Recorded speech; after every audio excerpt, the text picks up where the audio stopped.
અમદાવાદના રાજપથ રંગોલી રોડ પર અકસ્માત સર્જાયો। એક કાર ચાલકે બે હોમગાર્ડ જવાન સહિત કુલ 5 લોકોને અડફેટે લીધા છે।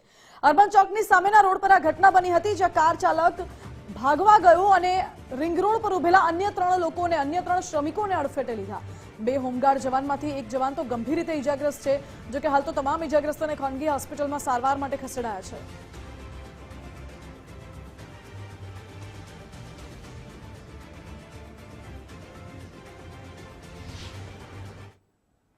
રાજપથ રંગોલી રોડ પર રાત્રિ દરમિયાન અકસ્માતની ઘટના બની હતી। આ અકસ્માતમાં બે હોમગાર્ડ જવાનો પોતાની ફરજ નિભાવી રહ્યા હતા। એ દરમિયાન આ વાહન ચાલકે ટક્કર મારતા બંને ગંભીર રીતે ઇજાગ્રસ્ત થયા છે। બંનેને બોપલ વિસ્તારની એક ખાનગી હોસ્પિટલમાં સારવાર માટે ખસેડવામાં આવ્યા છે। આ બંને પૈકી એકની હાલત ગંભીર છે, કેમ કે શરીરના અલગ અલગ ભાગોમાં એને ગંભીર રીતે ઈજા થઈ છે। આપ જોઈ રહ્યા છો, આ વાહન છે બ્રેઝા કે જેને અકસ્માત કર્યો હતો। સૌથી પહેલા જે શ્રમિકો હતા ત્યાં એ શ્રમિકોને ટક્કર મારી હતી અને ત્યાંથી ભાગવા જતા રિંગ રોડ પર ચડવા જતા એને રાત્રિ દરમિયાન ફરજ બજાવી રહેલા હોમગાર્ડને ટક્કર મારી હતી અને એ દરમિયાન આ ગંભીર અકસ્માત થયો હતો।